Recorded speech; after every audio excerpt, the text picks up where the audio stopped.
Okay, so some of my stuff is open because I almost finished my video and it cut off on me, so I'll start over. So I'm gonna start with all of my safety procedures and guidelines. So the 6 general practices are: you want to make sure that you are utilizing your PPE and adhering to medical asepsis. Make sure that you have the right equipment and supplies. You want to make sure that you instruct the patient on the procedure. You want to make sure that your patient isn't in any physical or emotional jeopardy, and you want to document all of the information. The 12 safety steps: you want to verify any care and patient for any care and orders for your patient. You want to perform hand hygiene before and after handling or after a patient care or handling any supplies. You want to gather all of the correct supplies and equipment needed for the procedure. You want to consult the manufacturer on guidelines on their equipment if necessary. You want to knock on the patient's door. Verify your patient using 2 verification methods. You want to note the overall condition of your patient. Note the overall condition of your patient. Then you want to explain the procedure to your patient and provide for privacy. Then you're going to raise the bed for good body mechanics. You're going to don your PPE, and after perform the procedure. After the procedure is complete, you want to lower the bed, apply the side rails if indicated by the patient's care plan, and then you're going to place the call light within reach. After all of that's finished, you're going to report any abnormalities to charge nurse immediately, and you're going to document your findings.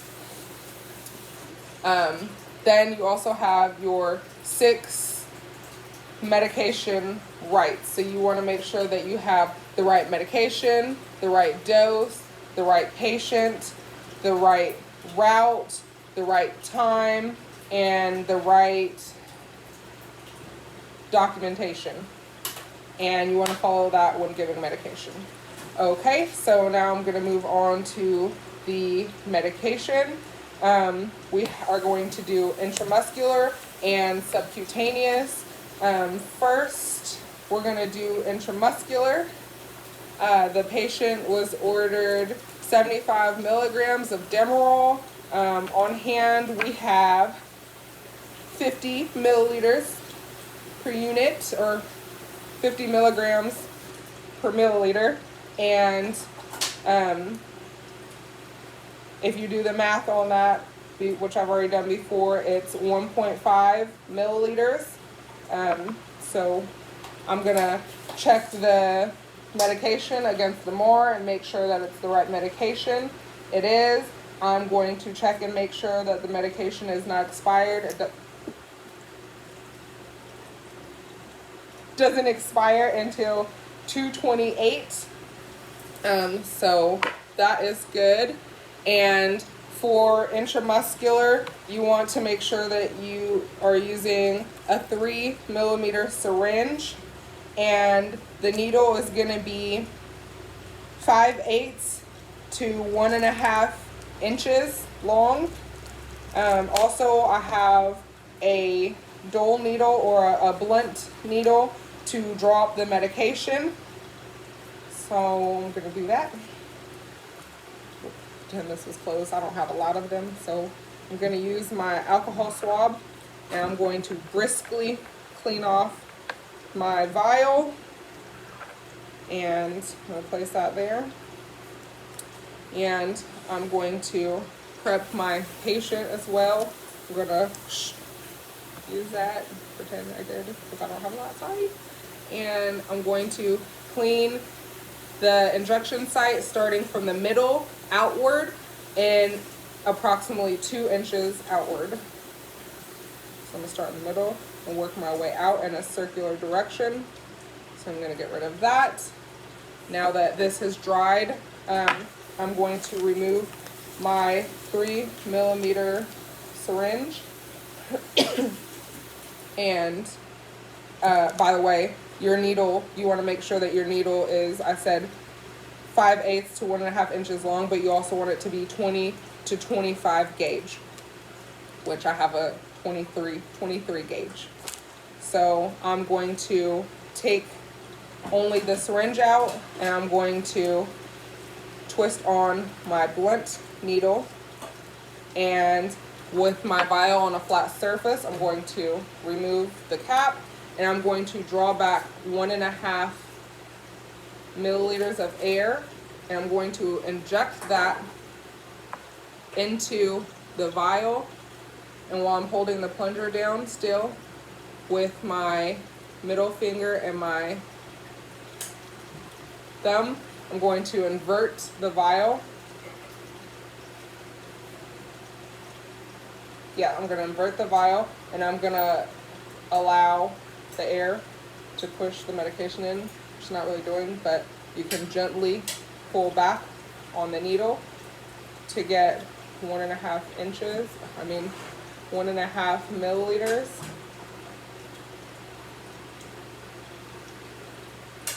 If you need to, you can tap on the syringe to get the air out. You're going to re-inject any air into the vial and then pull back to get your 1.5 milliliters.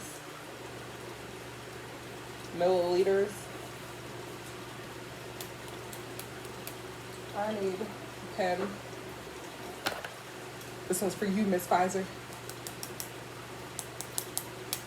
All right, so I've gotten out any air bubbles, and I have 1.5 milliliters. So I'm going to remove that, and you can see that it is 1.5. So I am going to use the scooping method, and I'm going to put the blunt needle back on. I'm going to unscrew that, maybe. And before I did any of that, oh my God, I would have put on my gloves. Jesus, I would have definitely put on my gloves. They're on. I would have done that first. And so I'm going to unscrew this, and I'm going to put it in my sharps container, and then I am going to screw on my needle. And now that my patient's injection site is dry, I'm going to pull straight off the cap, and for intramuscular injections, you want to do it at a 90-degree angle. You can use the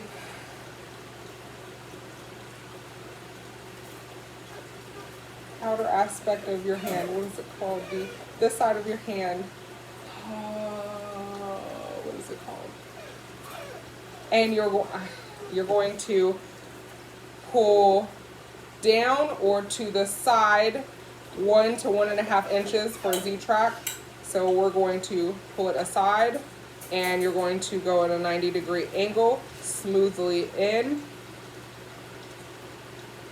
and you're going to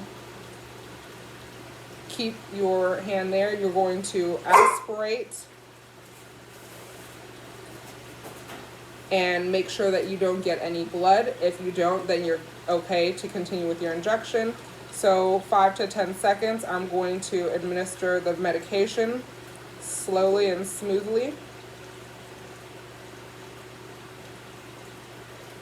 And I'm going to wait about 10 seconds afterwards to ensure that the medication is fully in and is worked in.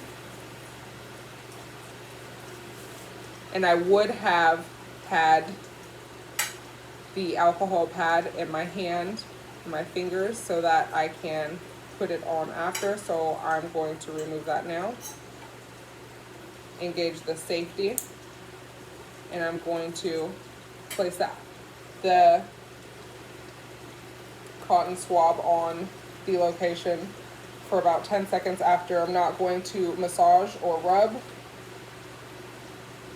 And I'll put a Band-Aid on if needed. I'm going to place my needle in the sharps container. It doesn't fit, but we're going to pretend that it did.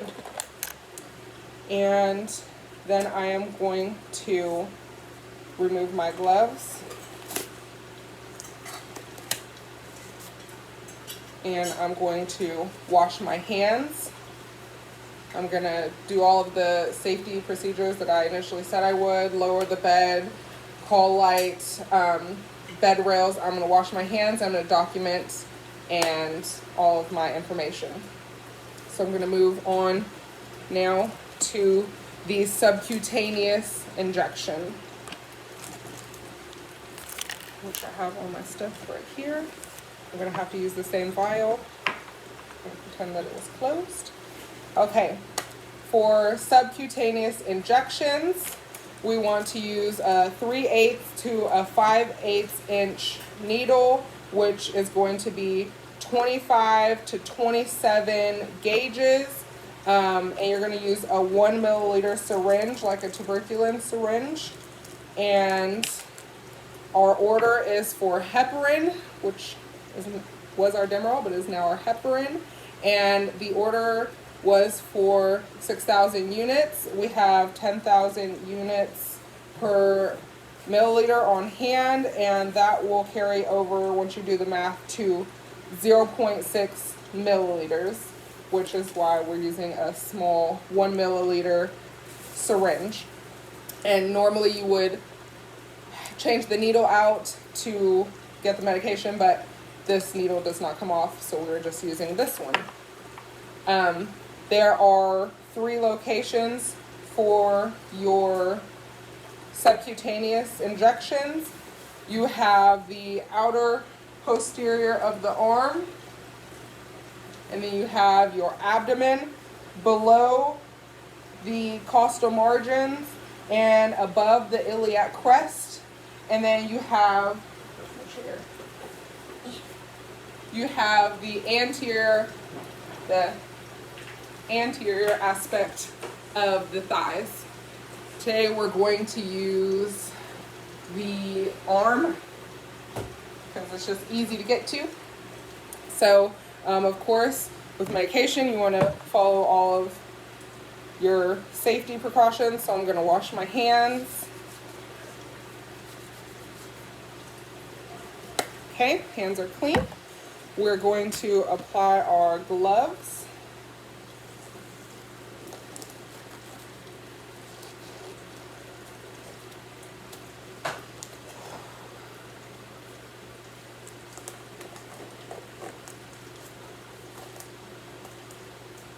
Okay.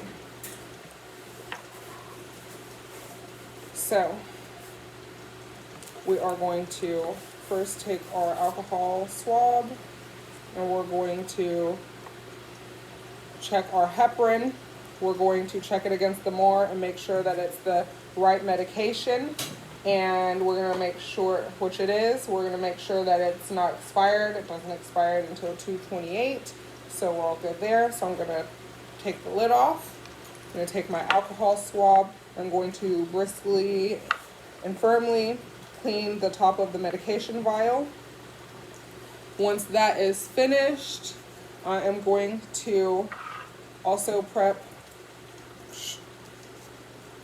the patient, again cleaning from the injection site outward approximately 2.5 or 2 inches in a circular motion, moving outward. I'm going to let that dry while I draw up the medication.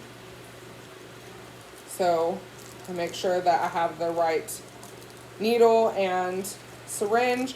I have a 25 gauge needle, which it could be 25 to 27 gauges for subcutaneous, and I have a 1 milliliter syringe, which is appropriate because I'm drawing up 0.6 milliliters of heparin. So this is the correct needle and syringe. So I'm going to take this out. With it facing up, I'm going to pull straight up.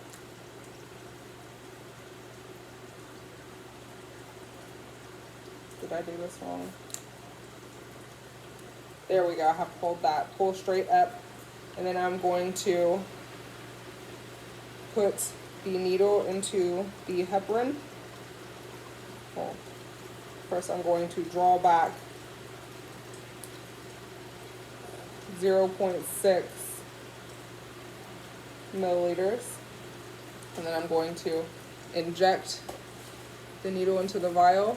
I'm going to push the plunger down and inject the 0.6 milliliters of air. And then I'm going to invert the vial, and I'm going to slightly pull back to get the 0.6 milliliters of heparin. I'm going to make sure that there's no air bubbles, and we are exactly at 0.6 milliliters of heparin. So I'm going to turn the vial back, and I'm going to make sure that I have 0.6.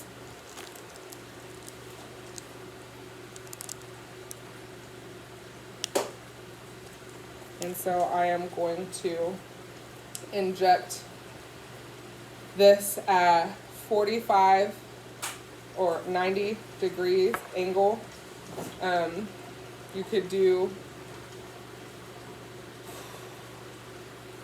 yeah. So I'm going to go straight in, and I'm going to have my alcohol pad ready. I'm going to go smoothly inject the medication, slowly.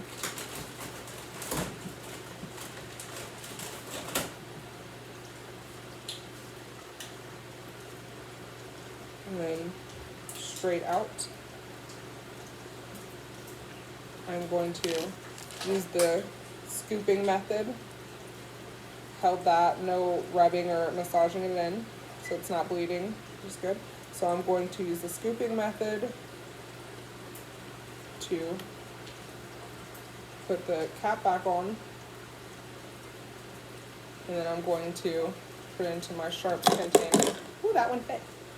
Okay, and for the Z-track, I forgot, for the Z-track, you cannot Z-track into the deltoid muscle, only the vastus lateralis and the ventrogluteal. So now that the medication is finished, I am going to remove my gloves. I'm going to report any of my findings, wash my hands, and document all of the information.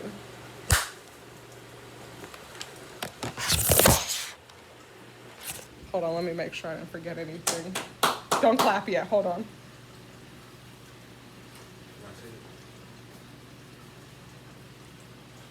Hold on.